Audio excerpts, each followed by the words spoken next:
होर्मुज में घिरा अमेरिका का 5वां बेड़ा, व्हाइट हाउस में आपातकाल मीटिंग। ईरान युद्ध वाकई में इतना ज्यादा खतरनाक हो चुका है जितना पहले कभी नहीं था। 39 दिन में अमेरिका और इजराइल के तूफानी, खूनी और भीषण हमलों से तबाह ईरान को लेकर दुनिया भर के एक्सपर्ट से ही मानकर चल रहे थे कि ईरान ने अमेरिका और इजराइल के सामने घुटने टेकने शुरू कर दिए हैं। 11 और 12 अप्रैल को इस्लामाबाद में हुई अमेरिका और ईरान की शांति वार्ता के बाद जिस तरह से राष्ट्रपति ट्रंप ईरान को दुनिया भर में बेइज्जत करने में जुटे थे, अब उस ईरान ने ऐसा होर्मुज हमला किया है कि पिछले 18 घंटे से ट्रंप की बोलती बंद हो गई है। हालात यह है कि स्ट्रेट ऑफ होर्मुज में ईरान को घेरने के लिए अमेरिका के 5वें बेड़े के जिन 16 युद्धपोतों को लगाया हुआ था वो पूरी तरह से ईरान के टारगेट पर आ चुके हैं। खबर तो यहाँ तक है कि अमेरिका के खुफिया विभाग ने ये दावा किया है कि लगभग 40 दिन के हमलों के बावजूद ईरान के 60% मिसाइल लॉन्चर अभी भी बचे हुए हैं, जिसके दम पर ईरान एक बार फिर से अमेरिका और इजरायली अड्डों पर हमला करने जा रहा है। इधर इजराइल के प्रधानमंत्री नेतन्याहू ने एक ऐसा बयान दिया है जो सुनकर दुनिया हैरान रह गई है। नेतन्याहू ने दावा किया कि अगर हम ईरान पर इस वक्त हमला नहीं करते तो ईरान परमाणु बम बना लेता और इजराइल का वजूद मिटा देता। नेतन्याहू ने यह बताने की कोशिश की है कि ईरान बहुत ही खतरनाक तैयारी कर रहा था, इसीलिए उस पर हमला हुआ है। फिलहाल ईरान ने साफ कहा है कि हम होर्मुज और ईरान के परमाणु मुद्दों को लेकर अमेरिका से तब तक जंग कर सकते हैं जब तक कि हम अपने दुश्मनों को कड़वी हार नहीं दे देते। ईरान का होर्मुज हमला शुरू, घिर गया अमेरिका का 5वां बेड़ा।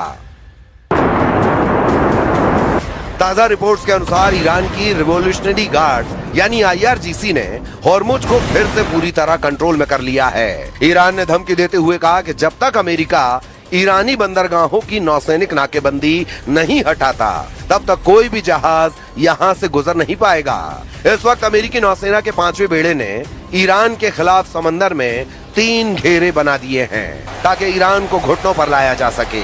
लेकिन ईरान ने अब ऐसा पलटवार किया है जिसकी कल्पना अमेरिका ने नहीं की थी। अमेरिकी नौसेना के 5वें बेड़े यानी 5th फ्लीट ने 13 अप्रैल 2026 से ईरान के प्रमुख बंदरगाहों जैसे बंदर अब्बास, चाबहार और बुशहर की जो घेराबंदी शुरू की थी, अमेरिका ने ईरान के तटों को 3 स्तरों में बांटा है ताकि कोई भी ईरानी जहाज बाहर न निकल सके।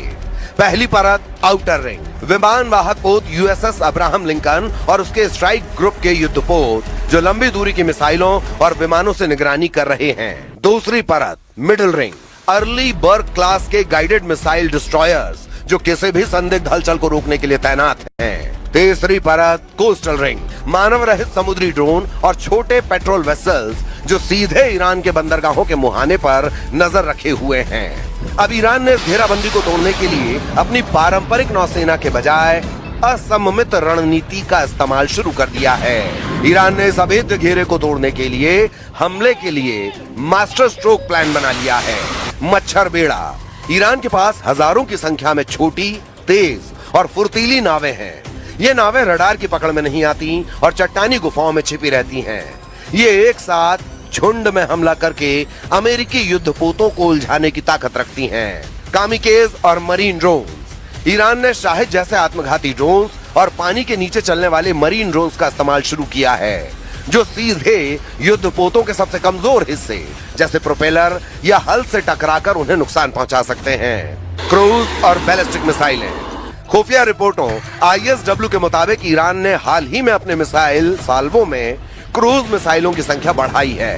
हज कासम जैसी मिसाइलें जिनकी रेंज 1400 किलोमीटर है, गहरे समुद्र में खड़े अमेरिकी बेड़े को निशाना बना सकती हैं। स्मार्ट माइंस, ईरान ने होर्मुज में ऐसी माइंस बिछाई हैं जो केवल खास तरह के इंजनों की आवाज सुनकर फटती हैं। दावों के मुताबिक अमेरिकी सेंट्रल कमांड यानी सेंटकॉम ने जो 16 युद्धपोत ईरान को घेरने में लगाए वो अब ईरान के टारगेट पर आ चुके हैं और अब इसीलिए सिचुएशन रूम में ट्रंप ने टॉप कमांडर और जनरलों के साथ मीटिंग की है जिसमें ईरान पर बड़े हमले की तैयारी हो रही है। 60% मिसाइल लॉन्चर से हमले को तैयार ईरान।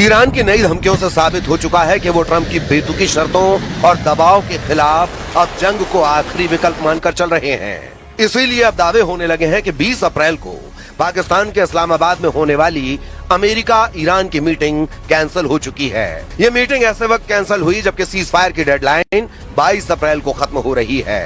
अब सवाल उठता है कि ईरान बातचीत के बजाय बारूद से फैसला करने पर उतारू क्यों है। इसके पीछे की सबसे बड़ी वजह यह है कि ईरान के मिसाइल बंकरों और पहाड़ियों पर अभी भी इतने ज्यादा घातक और भारी मात्रा में हथियार मौजूद हैं जो अमेरिका और इजराइल को कड़ी टक्कर दे सकते हैं। खुद अमेरिका के खुफिया विभाग के एक सूत्र के हवाले से अमेरिकी मीडिया CNN ने दावा किया है कि ईरान के पास अभी भी 60% मिसाइल लॉन्चर बचे हैं जो लंबा युद्ध लड़ने के लिए काफी हैं। ईरान ने अमेरिका इजराइल के साथ 2 हफ्तों के युद्ध विराम के दौरान युद्ध के अगले फेज की जमकर तैयारी की है। इन 2 हफ्तों के दौरान ईरानी सेना एक बार फिर से अपनी शक्ति को संभाल रही है। जरा देखिए पूरी खबर। सैन्य एक्सपर्ट्स का मानना है कि ईरान के पास 1 महीने से ज्यादा और लड़ाई करने की क्षमता मौजूद है। हालांकि अधिकारियों का यह भी कहना है कि ईरान के हथियारों के जखीरे का सही आकार अभी भी साफ नहीं है। इंटेलिजेंस के आकलन से उसकी बची हुई क्षमताओं का सिर्फ मोटा मोटा अंदाजा ही मिलता है। न्यूयॉर्क टाइम्स और CNN की एक रिपोर्ट में अमेरिकी सेना और खुफिया अधिकारियों के अनुमानों के मुताबिक ईरान के पास अभी भी अपने हमलावर ड्रोनों का लगभग 40% और मिसाइल लॉन्चर्स का 60% से ज्यादा जखीरा बचा हुआ है, जिसका इस्तेमाल ईरान हॉर्मुज में अमेरिकी युद्धपोतों के खिलाफ कर सकता है। या फिर अगर युद्ध विराम के बाद फिर से तनाव भड़कता है तो इन हथियारों का इस्तेमाल किया जाएगा। डोनाल्ड ट्रंप की धमकियों के बीच ईरान ने चेतावनी दी है, हम पूरी तरह से तैयार हैं।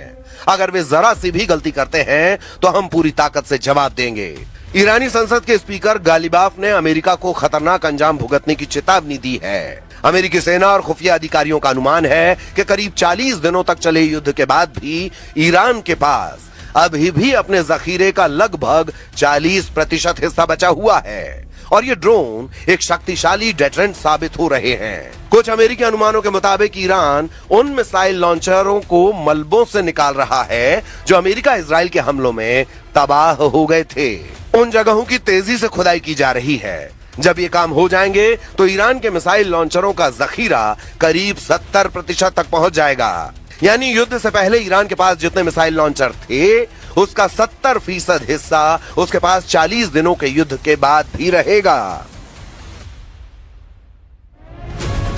ईरान के पास मिसाइलों की भी काफी क्षमताएं अभी भी मौजूद हैं।